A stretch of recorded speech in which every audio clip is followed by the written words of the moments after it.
Greetings everyone, welcome back to our van build channel, our 23 144 all-wheel drive Sprinter. Last video I was finishing up the above floor plumbing, our simplified plumbing scheme here. This is a drain and a vent. This is everything right there. Now I have to do under the floor, the plumbing under the floor, the dump valve, and the gray water holding tank. So that will be part of this video. And also, in conjunction with all this plumbing underneath the floor, I have to start thinking about my diesel heater, which this is the bracket that holds it. This is a large cutout that has to be drilled and 3 smaller holes. I got fuel lines and electrical connections to the pump and everything for this diesel heater. Running under this location, right where my plumbing and my gray water tank is. So I have to work them both together. So that's why this bracket's in here. So that's what's going on in here. And here's the actual gray water holding tank. It's a S&B Filters company, 22-gallon gray water or freshwater holding tank. I think this is the best holding tank on the market. I'm building this up on the bench out here. I'm putting the fittings on it. This is the level sensor, Coos level sensor.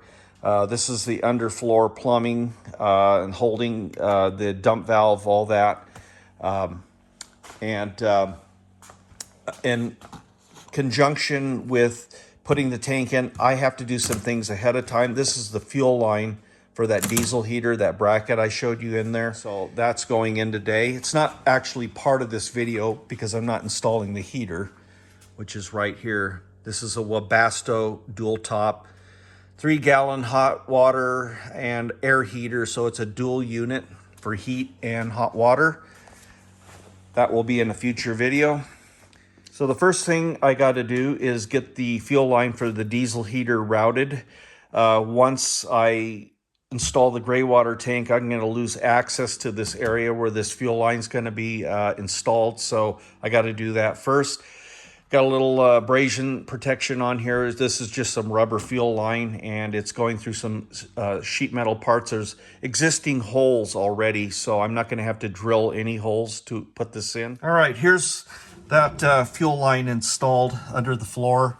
This compartment here all the way forward, that's forward, is where that gray tank's going, and right here is where I'm poking down through with that cross and a 90-degree barb fitting. What I did is I just picked up these existing holes through these cross braces. This is the main part of the frame right here. I won't be able to get to this area after the gray water tank's installed. So before I get to installing this J&B gray water holding tank, I thought I'd do a quick comparison to the tank that I purchased previously, which is a Northwest Conversions tank, kind of the go-to tank that I see a lot of people installing in their Sprinter builds. Here's a little breakdown of comparison of pluses and minuses. You may want to pause the video and look at that. Both of them have advantages and disadvantages. It just depends on your application and perhaps tooling or lack of tooling to install these rib nuts. You do have to drill 3 holes and install 3 of these. If you don't have the proper tools, that may sway you more towards getting the JB tank, you know.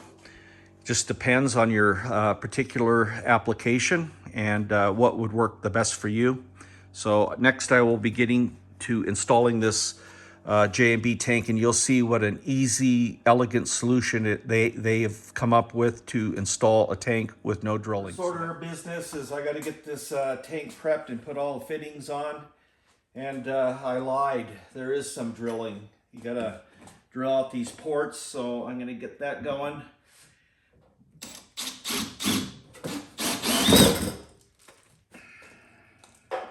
Voila.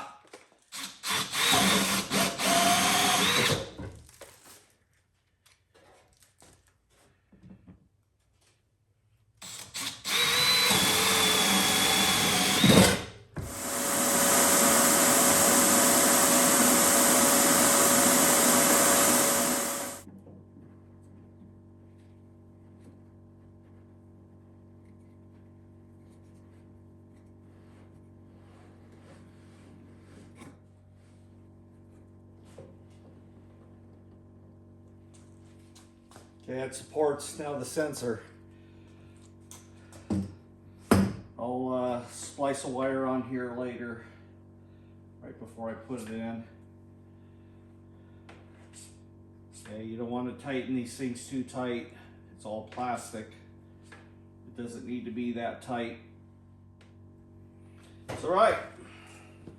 All right, so all the fittings are on here now. I just have to splice a wire onto the end of this sensor pigtail, and this thing's ready to go in. The first thing you do when you go to install this S&B holding tank is you put the hangers in, and I've got the forward one and the middle one done, and I'm working on the last one here in the back, and as you can see, they just slip right in here to the frame thusly. And the only thing you got to remember is there's a shorter one which goes on the outside, and then the longer ones go on the inside next to the gas tank. And then they recommend you take some tape and tape these up to wherever you can out of the way, so that when you put the tank up here, you don't get tangled with these. All right, well, I'm making pretty good headway here. The hardest part of this was getting this tank up here and held into place while you attach the lower plate onto the hangers. I had two boxes here, and I was balancing on there trying to hold it and then get this on, and I was doing it by myself.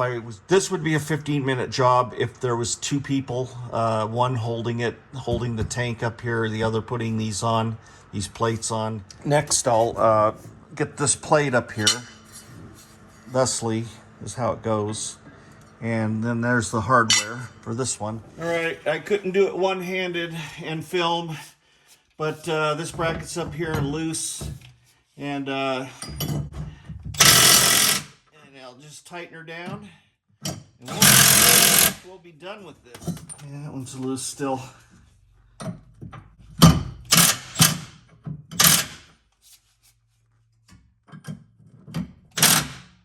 Yeah, I'd be real careful tightening these, so I'm going to hand tighten them with a socket so I don't do something stupid.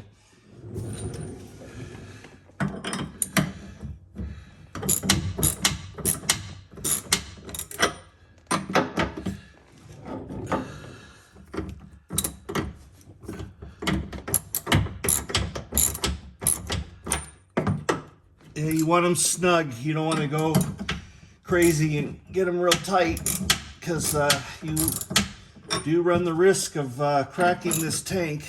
And that would probably be my only word of caution. It was pretty simple putting this on, really. And these are lock nuts, you know what I mean? So you don't really have to go super tight on them. All right, I got her installed, and it is, I mean, it's in there, you know what I mean? I hand tightened these down so I didn't, crack this holding tank, but it is not going anywhere. I'll just double check these nuts and make sure that they're relatively snug, but not over tight. But I think I'm done with this. Now all I got to do is hook it up. Now that the holding tank's actually installed, it's time to hook it up to the plumbing upstairs. This is a little Rube Goldberg contraption that I made. It's going to allow me to hook up to the plumbing the drain coming down from upstairs, and it'll come around and go into the inlet on the holding tank. That's the plan anyway. I'll be using a little bit of this 1.5-inch heater hose that I had laying around. It just so happens that it fits on this barb fitting perfectly. And of course I'll use some band clamps.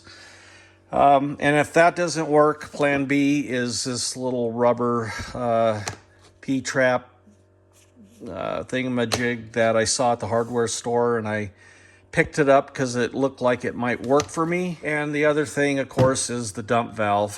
I've got a bracket right here ready to go. This will be mounted to the pinch seam, and then this will mount to that bracket, and then I'll just connect it up with a piece of this heater hose. So I'll slide under the van, and we'll see if this works. All right, the moment of truth here. I do believe this is gonna work. So, is it better to be skilled or lucky? I'm gonna see if I can get this hooked up. Well, sometimes the van god smiles upon you and things just work out. Yeah, this thing fits in here pretty good. This little fitting that I made, and in fact, it fits in there real good. So I got lucky, right? Because to be honest with you, when I first put this tank in, I really didn't know what I was going to do here, but it just all fell into place. So anyway, sometimes you win, sometimes you lose. So all I have left to do is put the dump valve in. I've got it mounted here on the bracket, and I got a couple holes drilled and touched up. And it ought to be an easy one because it's a straight shot, not like this up here. So.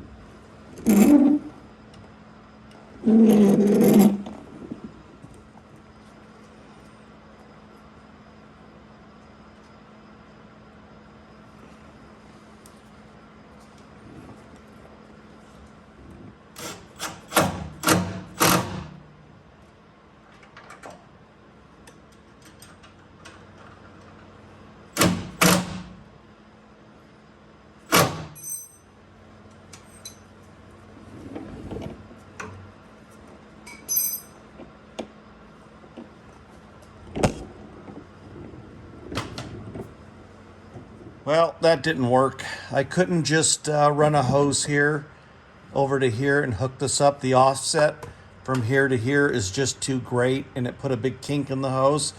So I'm in the process of building out another contraption here to get this hooked up.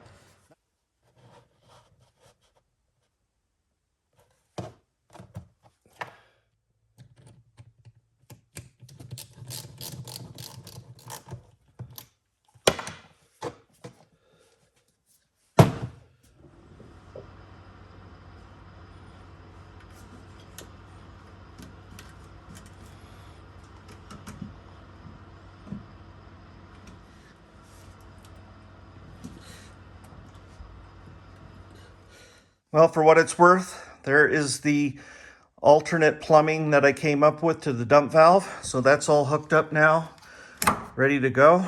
This 1.5-inch dump valve. Yeah, it isn't my first choice of what I would have liked to have done. But, you know, I had to do what I had to do to make this work. It's solid in here.